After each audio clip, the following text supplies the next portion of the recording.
From the heartland of America, focused on God, family, and country, the mouthpiece of the Midwest. This is Dale Carter's America.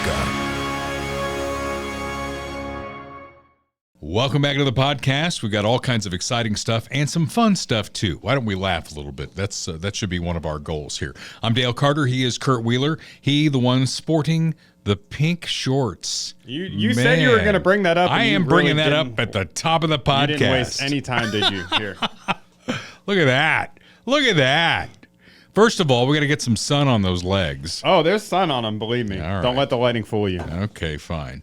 Anyway, we thank our sponsor, Bob Watson. He's been with us for a while now, and he's been with me even longer. I mean, nearly 30 years as my State Farm agent. Like a good neighbor, State Farm is there, and although we did have the big power outage and storm damage in Blue Springs, nothing I'm going to turn in a claim for, but I know that Bob Watson's got my back should I need to do that, and he'd be there for you as well. He's been a State Farm agent for 50 years. Let him give you a rate quote today. 816-229-7878. That's 816-229-7878. Licensed in both Missouri and Kansas. You can bundle your home and car insurance and save even more with State Farm and Bob Watson. We ask you to help us be the marketing plan here on Dale Carter's America, and that is to spread the word in this crazy world we're living in. I mean, we're getting closer and closer to a major presidential election, and every year they say the same thing. Every 4 years they say the same thing. It's the most important election in our lifetimes. I'm beginning to believe this time that may be true. We'll get into all of that coming up. But Kurt, how can they get us? How can they subscribe and make sure they don't miss an episode? Yeah, absolutely. So you can find the audio podcast on Spotify, Apple Podcasts, wherever you get your podcasts. Video, we're on YouTube and Rumble, and that's probably the best way to watch. The best thing that you can do is subscribe on YouTube or subscribe on Rumble. Make sure that you click the notification bell so you get a notification when new episodes drop. And then if you're following us on Facebook, share our posts, share our reels, and tell your friends to check it out. That would really help us out a lot. And there's a way to rate us, too, on those things, too, right? Yeah, yep. Right. You can leave a rating, and leaving comments on YouTube really helps. So if you're watching this on YouTube, drop a comment. And make sure you like the video. That'll help the algorithm and help more people see us. Okay. As we record today's episode on the 28th, KFKF, Kansas City's first country music station, celebrating its 61st birthday today. Congratulations. I say congratulations. Yeah. And long may she live at least another 7+ years, because I need it to live another 7+ years. So when you're not listening to the latest episode of the podcast, make sure you're being entertained over on the Dale Carter's morning show. It's the Dale Carter Morning Show. I've done it so long I forgot the name of the damn thing. And make sure you're listening to KFKF as well. Alluded to it, we had a 12-hour power outage at my house. And I knew exactly when it happened. Saturday night at 11:07. My fans. We have 2 fans in the bedroom because I need the fans both to cool it off with the AC, but also just noise. Do you need noise in the background? Sometimes it helps. Yeah. I don't really super rely on it, but it does help to go to sleep. Well, it helps me. And when they went off, that woke me up immediately. I like being cold too. You got to be really cold so you can bundle up in the blankets. So right. It's great. Yeah. So I looked at my clock. It was right as it happened. It popped back on again. It was 11:07. Then it went off for good. And it was off at my house for 13 hours. And I know that other people, as we're recording this, about 6,000 people still don't have power in the Kansas City area. Now, these things seem like they're taking longer to fix. My wife has a cousin who works for the company that was before Evergy. Evergy is the big power company in the Kansas City area. And he told her that one of the reasons this is taking a lot longer is they're prohibited from trimming trees back. I mean, doesn't that just make sense? If you're going to have power lines, shouldn't you be trimmed back so that in the event of a storm, we don't have a bunch of power lines down? Yeah. I mean, that definitely makes sense. In my case, there's a what is it called? A breaker or transformer that's right behind my house that kind of controls our whole street or couple streets. And we've had power go out a few times, and they say it's because of animal interference. So I think the squirrels are like getting up in there and like frying themselves or something, and it turns off the power. So Well, trim back the squirrels too. when this happens, you start thinking about a whole home generator, and I start looking up the prices of that stuff, and it's like, oh, Yeah. It's good to have, though. I've been looking into that as well. It's definitely, I mean, it's like anything else, it's like having food storage, water storage, power, it's all goes into it. And then I was thinking about those poor EV drivers out there, if they were like at less than 10%, because what I was able to do was use the manual thing on my garage door and get my gas powered vehicle out and drive around and see if I could find something. Right. Which I did. The EV guys, it's like, what are you going to plug into? And then, of course, Joey B's wet dream that everybody's driving an EV except him. He'll still have the Corvette, still have the, the motorcade and 747 and all that. But he wants you to drive an EV. With all due respect, that's a bunch of malarkey. I mean, what do you plug into when you don't have power? And then when everybody's doing it, what's that going to do to our grid? I mean, nobody thinks 5 jumps ahead. It's like they're playing checkers and the rest of us are playing chess. So some things to think about as we go into today's episode of Dale Carter's America. You know what Mike Dale would tell you? He would tell you, get those solar panels on your roof when you get your new roof from Royal Roofing and Solar. And then you're generating your own power. And you don't have to worry about Evergy. In fact, he's been posting bills of credits from Evergy from people who have gone solar. Now, if it's your forever home and you're getting a new roof, this is a great time to get it done. Royal Roofing and Solar, a local company committed to getting your new roof and getting you into the solar world, not necessarily to try and, change your habits, but to basically make your electric bill go away. Make yourself self-sustaining. Kurt talks about making sure you've got food and water, shelf-stable food and water for emergencies. Well, what if your home could be its own generating unit? SolarByRoyal.com will tell you everything you need to know. If you're just needing a roof, these are the guys who did the roof on my house. They'll take care of you. RoyalContractingKC.com. You can reach them on one phone number, 816-540-7057. Another stat that's out there is that 10,000 people a day are turning 65 in this country. And you need to know about Medicare, because Medicare is something that the government does do well, is when we hit 65, you don't have to be on your company's insurance anymore. You can be on Medicare. It's not an entitlement. You're paying for it. You have paid for it throughout your working life. And if you're approaching 65, get with Kirk Doris and Lori Hocker at Medicare Simplified KC to make Medicare understandable and simple for you. It's not simple or understandable. You need folks. You've got options and choices to make. Kirk and Lori have helped thousands of people here in the Kansas City area who are right where you are. So if you're approaching 65, get on the phone and get an appointment. 816-701-6661. They are on the web at MedicareSimplifiedKC.com. Their office is at 3600 South Nolan Road in Independence. If you can't come to them, they'll come to you. Fantastic people. Ready to help you. Tremendous people.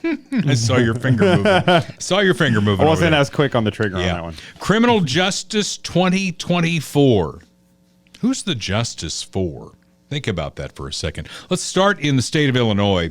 And I heard this first with Gary and Eric on Red Eye Radio, and they just went off on it. And now you get the blowback on it, that it's not all convicts in Illinois. It's only those in that state's audit redeploy Illinois program, placing probation-eligible individuals in community corrections programs instead of prisons. So it's called, what is it called? Justice impacted individual. Yeah, justice impacted individuals. That's what we're calling them now. Justice impacted individuals. Now, my thing is, wouldn't the victims of the crime be more aptly referred to as justice-impacted individuals? Right. I mean, they have been, right? Yeah, 100%. Okay. It's just another example of criminal justice being slanted toward criminals. And then, of course, AP comes out and says, well, it's not all criminals. It's a start, right? And what does it do? Does it change the math on this at all? Well, I mean, it's not going to change. Does it the make them crimes feel that are better? being committed? That's for sure. Does it make them feel better if they've committed a crime to be referred to as a justice impacted individual? Yeah, I don't know. Who cares? Gary and Eric, they went through a 911 call. It's like, yeah, can you describe the person for us, male or female? Yeah. Well, that's another part of it too. The descriptions of offenders, and suspects have been kind of tamed, in a large part because of claims of racism and things like that. If you describe, a certain person that may be part of a certain group, you can't do that. So now it's like, who was it? It's a guy in a red hoodie. It's like, okay. What do you mean a guy? Yeah, What do you mean a guy? You can't go that way. Yeah. All right, fine. So that's just another one of those things that's happening. The George Soros funded prosecutors and judges too, which we'll get to. But before we get there, Mayor Quentin Lucas, the Pharaoh himself in Kansas City, has a solution for all the violence that we have in this town. He is going to have summer curfews for teens. Will that make a dime's worth of difference? Are they going to follow it? Well, I mean, exactly. I mean, if you're a teen, it's like, I don't know, the mayor's got a curfew. You better not go out and do any foolishness. You better not get in any trouble. Is that going to keep somebody bent on doing bad things at home? The curfew includes the city's entertainment districts, Country Club Plaza, Westport, 18th and Vine, Zona Rosa, and downtown. So there you go. Yeah. Well, speaking of Westport, there were 5 shot in Westport over a very, dangerous Memorial Day weekend. And it turns out the one who was killed was shot by a Westport cop. Oh, really? Yeah. I like those guys. Trust me, I came in this morning, and I, knowing what happened down here over Memorial Day weekend, my head was going to be on a swivel more than usual. And I saw the Westport security officer on level 2. And all of a sudden, I breathed a sigh of relief, felt better, because I'm one of those guys, and I think you are too, that when we see police officers, we don't go, oh boy, there's a cop. We go, yeah, there's a cop. I feel safer now. Yeah. Because they're going to protect me. Yeah, for sure. And we were at the Memorial Day thing at Union Station on Sunday. Yeah. And there was definitely a lot bigger of a police presence, after what happened at the parade and everything like that. So they really stepped it up. So there was cops all over the place. We had huge police presence for that parade. Yeah. And still people bent on doing harm are going to do harm. Right. And then you've got Biden out there lying about it, how white people are killing blacks and all that. There was another murder in Kansas City over the Memorial Day weekend. And, my wife and I kind of play this little game, guess where the murder was. Mm-hmm. And my answer is always going to be south of I-70, east of 71 Highway, north of Brush Creek, and west of 435. Draw a box there, and 90% of the murders are happening there. And it's black on black violence. And it's something that Biden and Harris, they don't want to touch with a 10-foot pole. And it's also black on white violence disproportionately. If you look at purely based on the numbers, not only per capita, but just on the numbers themselves, it's a big problem. And nobody wants to talk about it because it's not politically correct and it's not the narrative that we're supposed to be repeating. But it is happening, including in Kansas City and around the country. Bigger cities for sure. Yep. And making its way out into the suburbs as well. Joe Biden, with the thought that he may not win this election. Shocking, right? He might not win. So he is trying to jam as many left-wing judges through in case he doesn't win. This was just a hilarious exchange, I thought, between Senators Kennedy and Cruz with a very left-leaning magistrate who is up for a federal judgeship. Now, I'm not sure which clip you're going to pull here. This is the Cruz questioning. Okay. And it's like 10 minutes long, so I don't know how far, and I didn't watch this beforehand, so we'll just kind of start. Let's just see where it goes. Yeah. Well, Judge Netburn, I want to continue on this line of questioning. In your court, what matters more? The rights of individuals or your political ideology? I apply the law to the facts. I asked a question, which matters more? Well, my political ideology doesn't matter at all. Okay, so I don't believe you. And I think this case demonstrates that you are willing to subjugate the rights of individuals to satisfy your political ideology. Okay, hit pause there a second. I just want to set this up for a second, because what he is questioning her about is there was a man who was a multiple rapist, okay, who said, you know what? I think I'm a woman and I want to be sent to a women's prison. And this magistrate, over objections from everybody along the line, sent this man who says he's a woman to a women's prison. Yeah, a rapist. Right. Multiple rapists. Yeah. Continue. On top of everything else. This case involves a male defendant who raped a 9-year-old boy. Was he guilty of that? Yes, the petitioner pled guilty to that. Okay, so he raped a 9-year-old boy. He also raped a 17-year-old girl. Was he guilty of that? He pled guilty, the petitioner pled guilty to that crime as well. So was he guilty? I hope so, because she pled guilty to it. She. Well, yeah, she said he, Yeah. and then switched it to she. Yeah. So there you have it. He was a he when he did this. That's correct. And also criminal deviant conduct, which the record doesn't disclose what that was exactly. Then, after serving in prison, Mr. McLean was released for parole, but then violated the terms of parole by having internet and was sent back to prison. 1 year after being released again, he was convicted of having child pornography. Is that correct? I'm unclear on exactly the time frame that you're at, but the petitioner was convicted of distributing child pornography. Child pornography that was images of adults violently raping children. Abhorrent conduct. Okay. For which there are real victims. And this individual, 6'2", biologically a man. A minute ago you said that when this man decided that he was a she, you said this individual was, quote, I wrote it down, sober and entirely a female. That phrase struck me as remarkable. Did this individual have male genitalia? I think what I said, or at least what that is a verbatim quote, entirely a female. Sorry, what I meant to say was hormonally a female. Okay, but that's not entirely. Did this individual have male genitalia? Yes. So you took a 6'2" serial rapist, serial child rapist with male genitalia, and he said, you know, I'd like to be in a women's prison. And your answer was, that sounds great to me. Let me ask you something. The other women in that prison, do they have any rights? Is that a question you're asking me? Yes, the other women in that prison, do they have any rights? Of course. Do they have the right not to have a 6'2" man who is a repeat serial rapist put in as their cellmate? Senator Cruz, I considered the facts presented to me, and I reached a decision I asked you a based on what question. the law I asked is. you a question.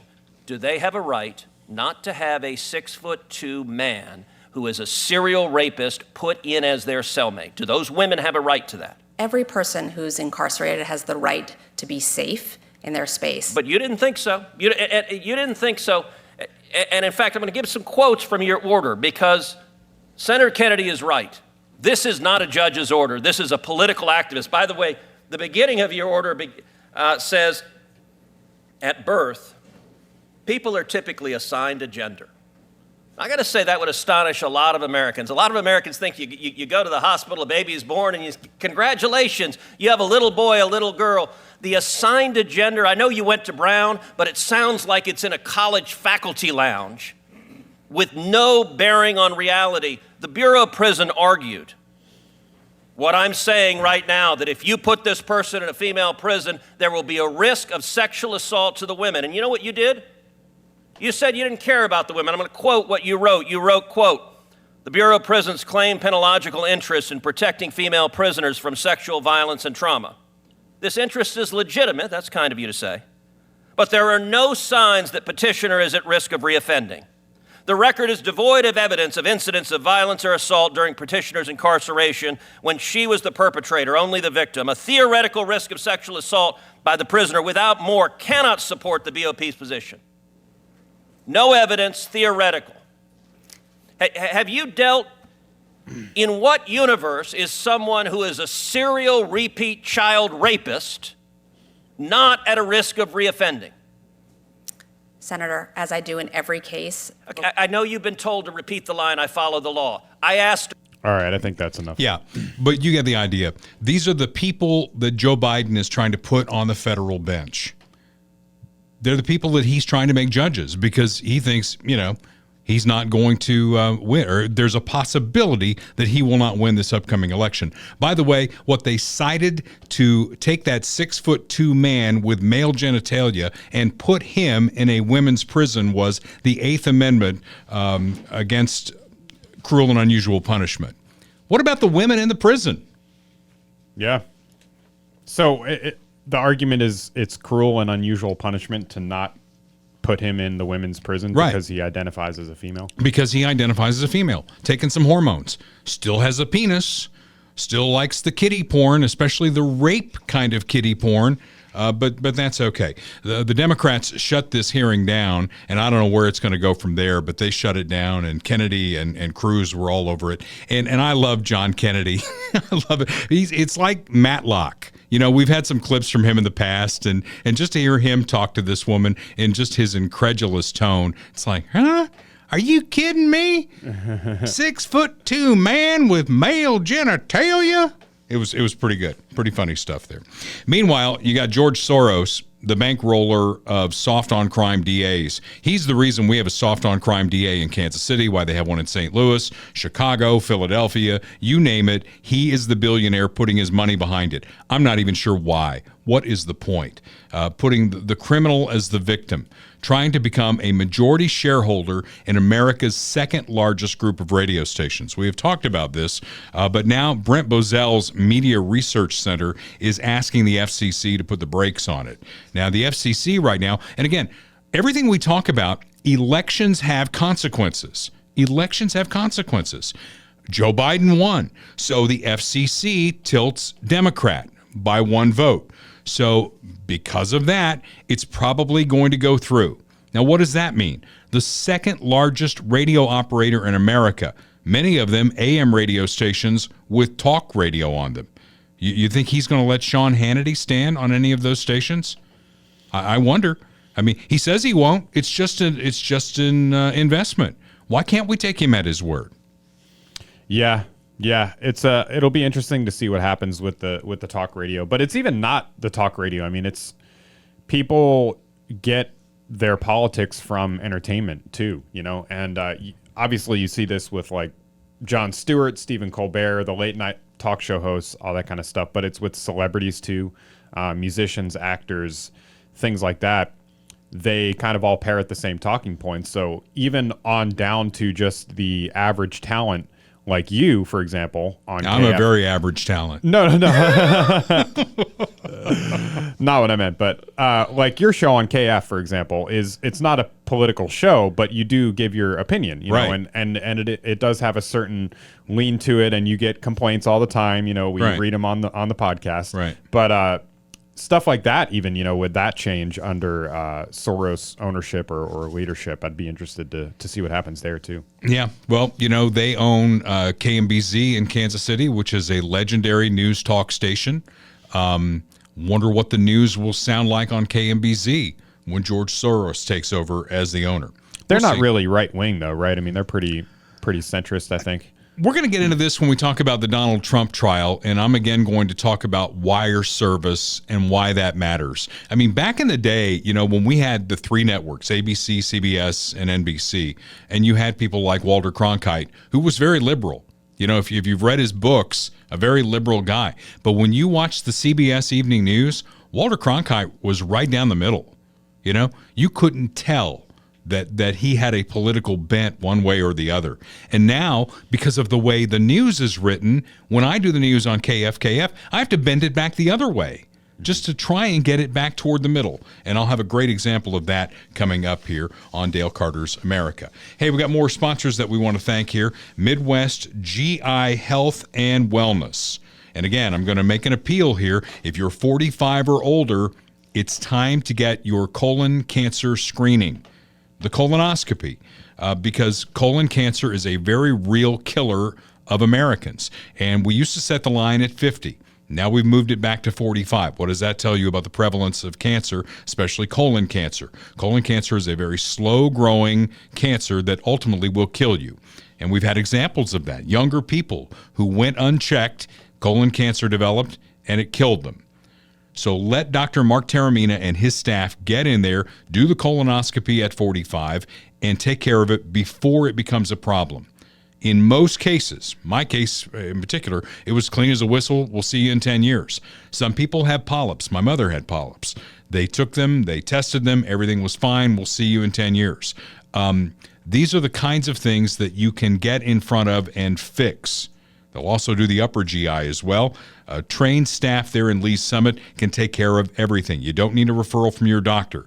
If you're 45 or older, get on the phone and call Midwest GI Health and Wellness at 816-836-2200. They're on the web at midwestgihealth.com. And then, of course, your celebration meal is right down the road in Lee's Summit on 50 Highway. Fun House Pizza.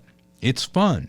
It's got fun in the name. And we are working on perhaps getting to the Lee's Summit location for a live event sometime in June. Stay tuned for that.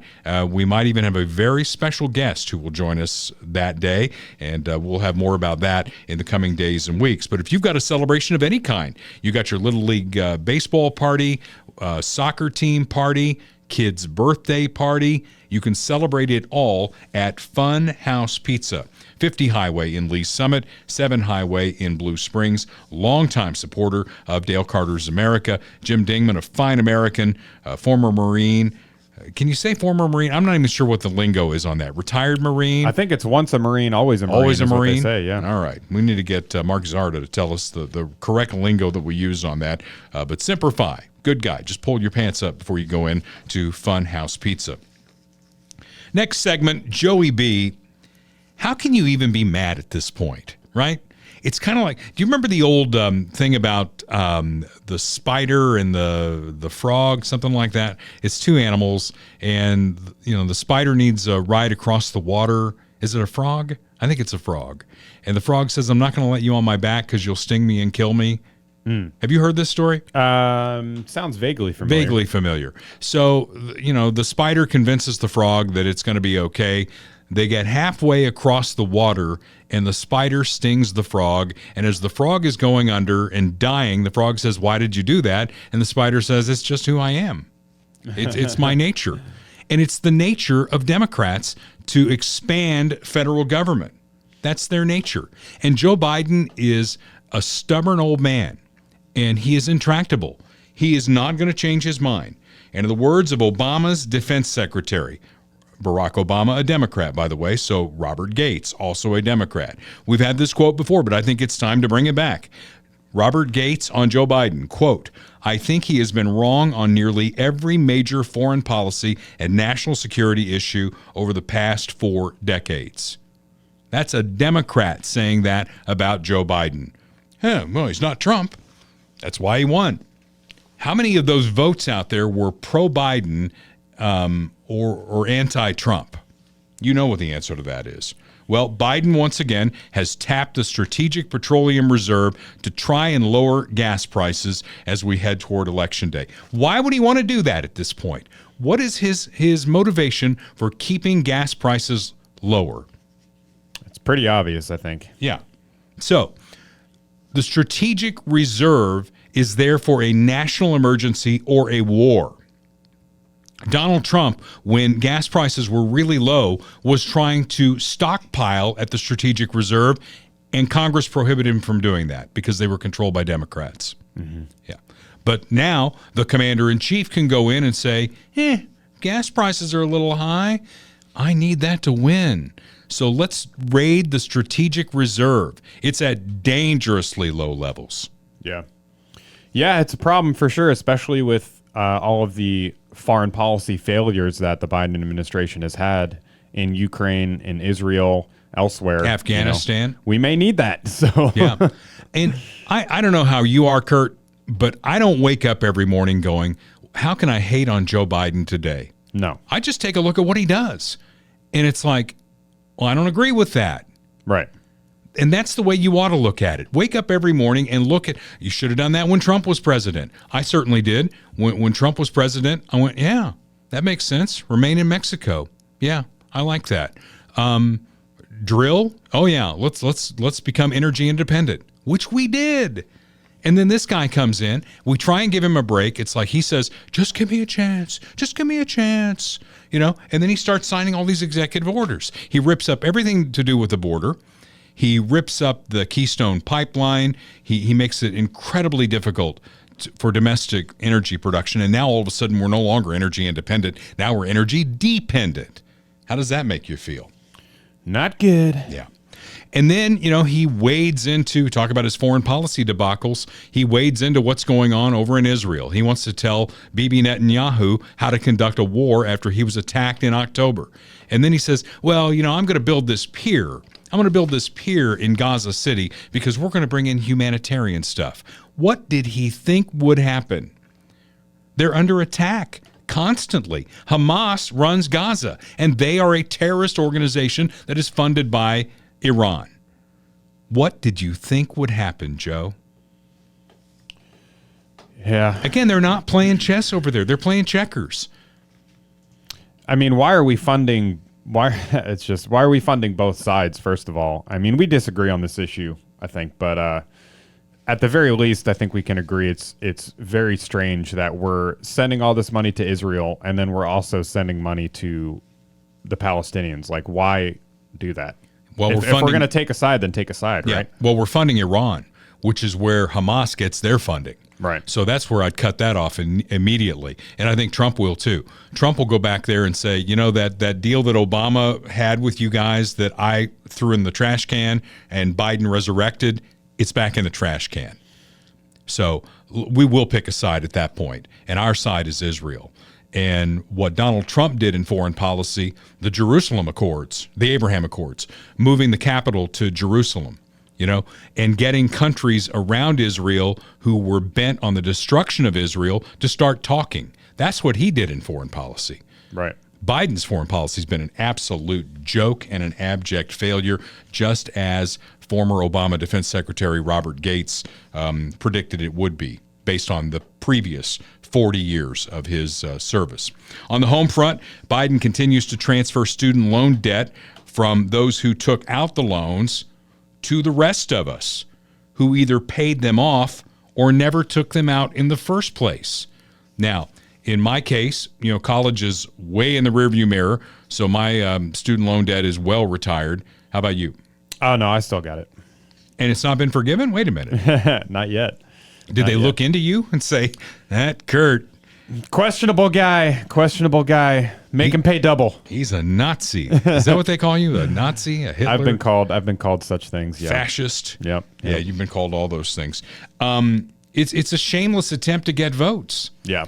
And really, the Democrats, and I've heard this said, and I kind of agree with it, used to be the party of the working class. Mm-hmm. Now I think it's the script is completely flipped. I think the Republicans are the party of the working class. Yeah. And Democrats are out there saying, oh, you've got a basket weaving degree at a liberal arts college, and you got some student loan debt, and guess what? You can't find a job that funds all that debt you took out? Right. Yeah, I mean, if the question is who has more of the everyman appeal between Trump and Biden, there's no question that it's Trump. I mean, we're going to talk about him in the Bronx here in a little bit. Yeah. And the imaging and the messaging behind that is unquestionably, looking really good for him and looking really bad for Biden. So, well, speaking of Joe, we'll pick on him one more time here and his speech before the NAACP. Now, when you watch, you have a clip, I assume. Yeah, it's like a little supercut. Somebody else put it together. They put some music behind it too. It's gaffe laden. Yeah. It forced the White House to issue 9 corrections. The White House had to issue 9 corrections. This is the president who wants 4 more years. And in this video, you'll see the corrections that they issued in brackets. So you'll see the closed captions of what he says, and then in brackets the actual. That's why you got to watch, because we do clips. Biden made 9 brutal gaffes during his speech to the NAACP while receiving a Lifetime Achievement Award. And when I was vice president, things were kind of bad during the pandemic. Folks, I'm humbled to receive this organization which defines the character and consequence of what we do. I delivered a commencement at Morehouse College. It truly inspires. I protected and expanded the Affordable Care Act, saving millions of families $800,000 in premium, $8,000 a year in premium. Loans to buy homes. Cracking down on corporate landlords who keep rents down. Black moms who are nearly 3 times more likely to die from pregnancy complications than a white woman. Cold. The erectionists who snore. That's my favorite one. Erectionists. Yeah. He's done that like many times, and I love it. It's great. Yeah. Capitol Hill patriots. To be losing again in November, there will be, quote, the spirit endures. The NAACP spirit endures. The official transcript made strike-throughs. Yeah, there you go. So, the White House, and Karine Jean-Pierre at one point said that the president is the best communicator they have in the White House. That's a problem if that's the case. I kept that as a drop on KFKF. We use that quite a bit. In fact, this morning I had a bit, you talk about my show and how it leans one way or the other, and I had this bit about reducing inflation by not using your electricity. I said, for all of you who had your power out over the weekend, you were fighting inflation. And then I've got that clip from Joe Biden where he says, and this was 2 years ago, that our view is inflation was expected and expected to be brief. Well, here we are. Yep. He's running for re-election with prices at the grocery store. Oh, and one of the TV stations, I think it was 41, had a piece that said that prices are coming down surprisingly at the grocery store. I mean, are you seeing that in your grocery shopping? I don't think so. No. It's not happening. I bought soda pop. Diet Dr. Pepper is my jam, by the way. And a 12-pack was on sale at Hy-Vee for $8.99 for a 12-pack. Just more reason to stop drinking that shit, man. It's bad for you. Well, I love Diet Dr. Pepper. You can take away a lot of things from me, but don't take away black coffee and don't take away my diet. Yeah, coffee is one for me. I could never give up coffee. Couldn't give it up. Yeah. When I first started on Slim for Life, they put you on a really restrictive diet to start, and they said you can have 2 cups of coffee. I said, I'm out the door. This is not going to fly. All right, we're moving right along here to next sponsor, Michael Schroer. Lifelong Kansas City resident. He's got 35 years of residential and commercial construction experience. He can get you in the right home, no matter where you are in your state of life. If you're looking for a first-time home, maybe your kids are looking for a first-time home. Rents are obscene right now, and rates are starting to come down a little bit in the mortgage area. When you consider that when I bought my first house, we had double-digit interest rates. We were coming out of the Jimmy Carter era. Well, right now we're in the Joe Biden era. It's not as bad as it was under Jimmy Carter for rates. So as they're trickling down a little bit, you're going to find that you can do better by buying than renting. So find the right home. And if you're on the other end of that spectrum, your kids just graduated, you're downsizing, he can help you there as well. Maybe you found a piece of land you want to build your dream home on. Michael Schroer is the guy who can get it done for you. You can reach him at 816-783-5800. That's Michael Schroer, real estate professional, RE/MAX Heritage. Let him be the guide to your next piece of property. Well, we counted down here, and as this rolls on Wednesday, will be 159 days until Election Day. And speaking of former President Trump, back in Manhattan this week for the conclusion of this farce of a trial, I heard yesterday that Joe Biden will speak to the nation after the verdict is read. You think the fix is in on this thing? You've got a judge in Marchand who should have recused himself. He's a Biden backer, Biden donor. He's being accused of some sort of a bookkeeping thing. I don't even know what the actual crime is. I'm not sure that these 12 jurors know what the actual crime is. So what might happen here? It will probably be determined sometime this week, right? They're going to get the case. Yeah, we'll see. So if he's found guilty, does he go immediately to jail? That's what happens on Law and Order. Bum. Yeah. Does he take his Secret Service guys with him? The Democrats in the House want to take away his Secret Service protection if he is convicted. I'm sure there will be an appeal. There's so much to appeal in this farce of a trial. It's not even a strong enough word to indicate what's happened here. It's clearly they're going after him on political grounds, and the test for it, and I say this a lot, the test for it is, if he weren't running for president, would they have pursued this? And you know the answer. They would not have pursued it. It tells you everything that you need to know. And then Donald Trump decides to campaign in New York City. No Republican since the great Ronald Reagan, and that's why I'm wearing my Ronald Reagan t-shirt today, no Republican since Reagan has campaigned in New York. He went to the Bronx. They were expecting maybe 2,500 people in the Bronx.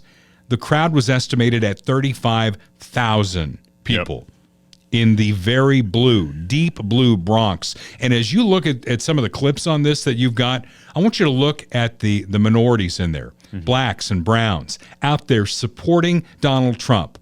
Why would they be doing that?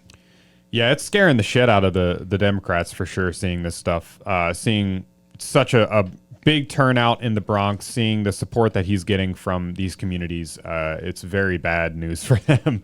And, really, like with the black vote, you only need to flip maybe 10, 15%. It doesn't have to be a majority. You know what I mean? You have to increase those numbers just enough, and it's going to be really devastating at the polls for the Democrats. But there's plenty of clips of the speech itself that I could play, but I found the more interesting parts of it to be the supporters, the Trump supporters that were there, and some of the things that they had to say. So I'll just play a couple. Yeah. This is kind of a supercut of a few different people speaking, and then there's another guy that I found pretty interesting too. So here you go. What I say is that we absolutely must take our country back. And look at this crowd of people, a diverse group of people. But what ties us all together is our love of country. And we have so many people here that escaped from communist countries. I'm a descendant of slaves. My people fought so hard. They fought in World War II, even when they had no more rights.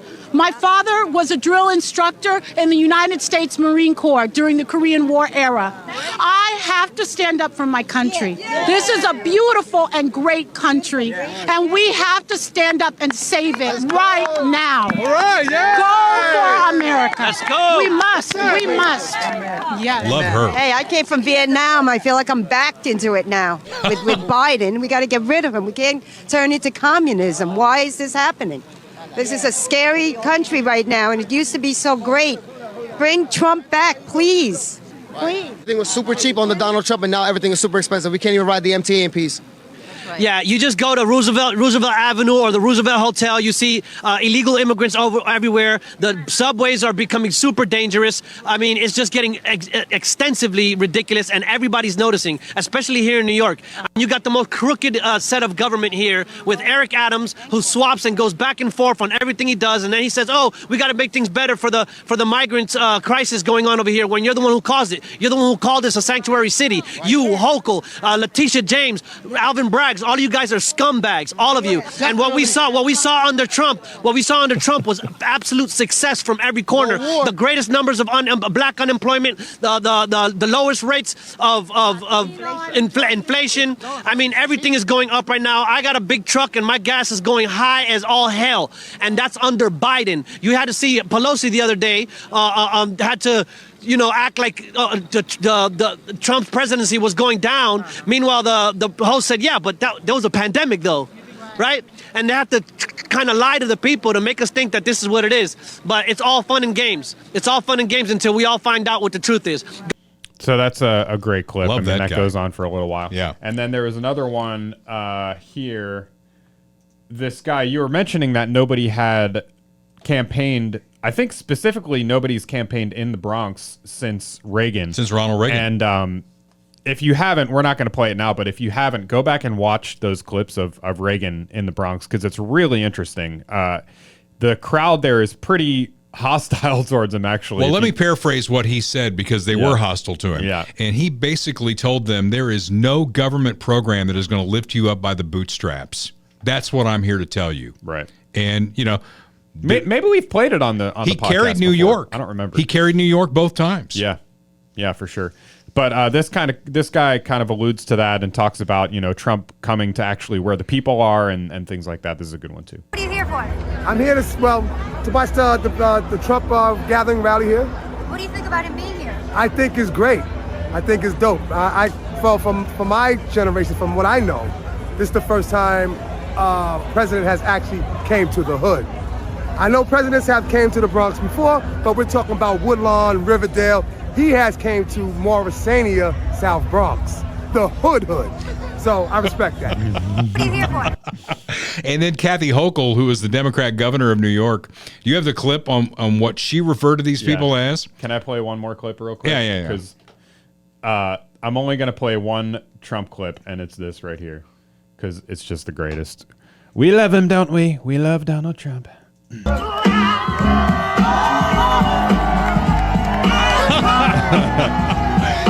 my gosh! Well, if you're that's his go-to dance move, and it's great. If you're on the audio only, you just missed, Donald Trump dancing. I guess you could call it dancing. Yeah. Right? Yep. Some kind of a boogie woogie. Okay, Kathy Hochul, who is the Democrat governor of New York. All those people. I mean, they seem like New Yorkers to me. You even had one from Vietnam who looked very much like she was from Vietnam, but sounded like she was from Brooklyn. Yeah, right. So this is Kathy Hochul. Well, I'll tell you, it won't make a difference at all, Jake, and that is for Donald Trump to be the ringleader of and invite all his clowns to a place like the Bronx. New York will never, ever support Donald Trump for president. We know him better than anyone, and that means we understand what he's all about is just for himself. So this state will go solidly behind Joe Biden for president, as it has in the past. So he wants to spend his time doing these made-up fake rallies and pretending their support here. Be my guest, because while you're doing that, Donald Trump, Joe Biden's out there on the other side making sure he's delivering for all Americans. And so go ahead, spend all your time you want in New York, because we'll be with Joe Biden, and Joe Biden's out there winning over the rest of the battleground states. Yeah, he's behind. You are fake news. He's behind in all of the battleground states, including Wisconsin now. That was the only battleground he was leading in. And now the latest poll on that is he's behind there. So, you folks in New York, if you have friends in New York who support Donald Trump, your governor just called you clowns. Yeah. And here's another thing, too, that I'm just kind of spitballing here, but part of it is probably because Trump is sort of restricted in his travel because of all the trials and stuff going on. He has to be there in person. He's not able to go to all these other states. But just optically, this rally in the Bronx for him is a huge win. And with things are not as they used to be. Now everyone has smartphones, everyone has Twitter, social media. Maybe you don't necessarily need to specifically campaign in those battleground states. You want to be there, obviously. You want to talk to the people on the ground there. But big events like this rally in the Bronx, or the one he had a couple weeks ago in Wildwood, where like 80,000, 100,000 people showed up. It's not necessarily that he thinks he's going to win New Jersey or win New York, but he wants to show that even in these Democrat strongholds, this is how many people I can get out to support me. This is the base of America. This is the base of the party. That message is going to resonate across the country, to everybody. And so, of course, that's going to have an impact in the battleground states as well, because people are seeing that on social media and everywhere else. So it's a very smart move, I think. I'm beginning to think that the combination of how bad a president Joe Biden has been versus what people saw just 4 years ago under Trump before the pandemic started, he might win New York. We'll know in 159 days, won't we? I'm beginning to think that he not only will win, but it could be a Ronald Reagan-esque landslide. We'll see what happens then. And then I came to work the next day after the rally in, again, our wonderful wire service written by NBC. And I'm thinking, where are the stories on Trump, on the big rally in the Bronx? And I couldn't find any. And so I did a search on the wire service, and I found one story written late that night by the wire service, and it had nothing to do with the substance or the people who came. It was about some questionable people that were allowed to speak at the rally and their criminal backgrounds.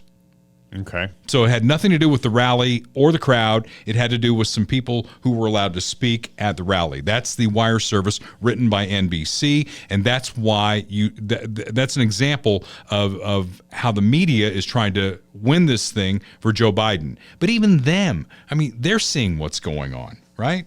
Oh, yeah. Yeah. And then on the other side, we beat up on Joey a little bit earlier, but the big lies continue. Biden lied about the water thing at Morehouse College, which we had a clip on that. I don't think we need to go back to that. But now, Vice President Harris, who, if you're voting for Joe, just remember, you're voting for Kamala Harris to be president. Father Time is undefeated in the history of this world. And that president, from what you saw, what he said at the NAACP, that's as good as it's going to get. We keep going backward in time, and you see when he could actually string a sentence together, he can't do that anymore, and he wants 4 more years. So this is your next Democrat president if Joe Biden wins the election. You look at, for example, how they've been for the last years attacking the freedom to vote and have access to the ballot. Places like Georgia, passing laws that make it a crime, make it against the law to give people food and water who are standing in line to vote. Yeah. Essentials, necessary things necessary to live. But the hypocrisy, right? What happened to love thy neighbor? Yeah. You look at all to explain. First of all, it's a lie. You know it's a lie. The Georgia election law, that got the All-Star game and all the business that would have generated for black-owned businesses in Atlanta. The lie there moved that All-Star game to Denver, and Denver got all of the money that went along with the All-Star game. It's a lie, and they know it's a lie. What you can't do, and you can't do this, like, when you go to vote in Missouri, and you voted in Missouri, right? Yep. Okay, outside the polling place, they take this little chalk line, and it's like 25 feet from the door. You can't do anything on the other side of that chalk line that would sway the vote. Okay, so you can't give them a bottle of water and say, hey, Joe Biden gave you a bottle of water. Right. Joe Biden gave you a double cheeseburger. I think you made this point last time. What Trump ought to do is show up with top-notch food, right? Catering. Yeah. All-star catering. Or in his catering. case, it'd probably be like a tower of McDonald's Big Macs. Yeah. That's what he likes to do. So it's a lie, and they're propagating the lie, and they continue to tell the lie. And this guy who's interviewing, I don't even know where that is, like, oh, those are essentials of life. Man, you can't. He's just some useful idiot, probably. But how many times have you voted, though, and said, damn, I really want something to eat or drink? Right, yeah. Eat before you go. Well, I mean, there are cases where you're waiting in line a long time, but regardless, it's a lie. And here's the thing: you can watch people's body language. I'm not an expert at this, but I'm fairly good at reading the way that they talk and reading their body language and things like that.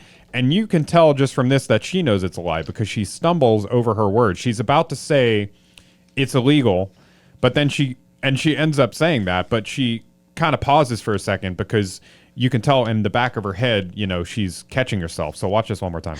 For example, how they've been for the last years attacking the freedom to vote and have access to the ballot. Places like Georgia, passing laws that make it a crime, make it against the law to give people food and water who are standing in line. See that? Yeah. She would just say it's a crime in Georgia but she can't. She has to catch herself and then force herself to power through it. You know what happened after they passed that law in Georgia? There were record turnouts in Georgia.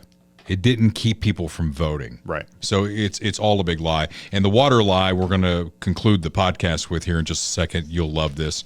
But before we go, this week, Harrison Butker and the Kansas City Chiefs will be at the White House to celebrate their big win in Super Bowl 58. Wouldn't you love to be a fly on the wall there? Who's the better Catholic, you think?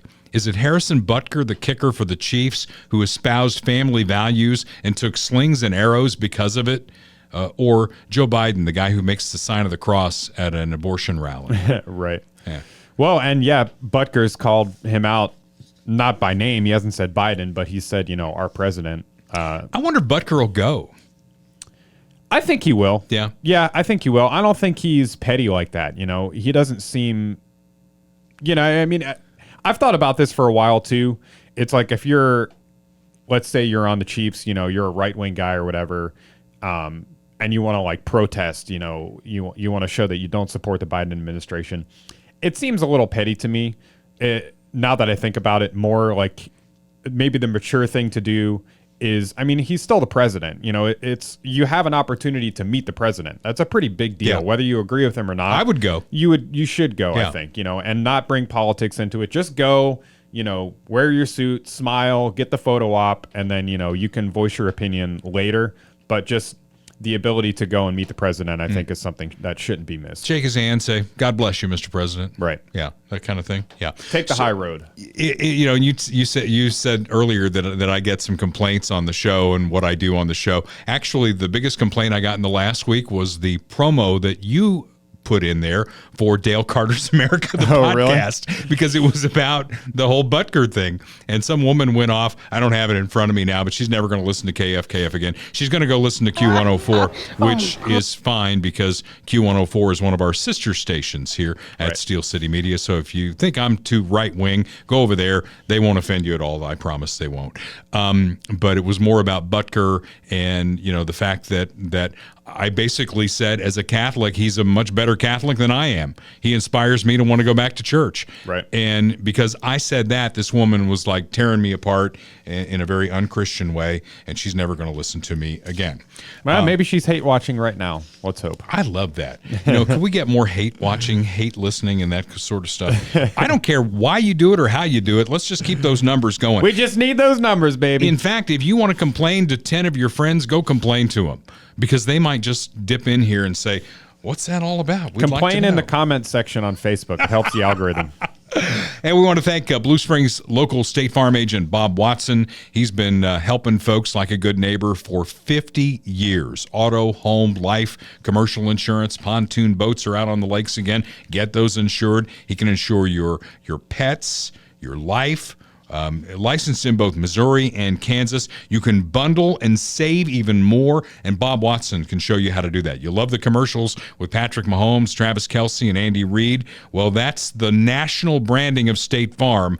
The local guy who you want to call is Bob Watson and his friendly staff. 816-229-7878. Like a good neighbor, State Farm is there.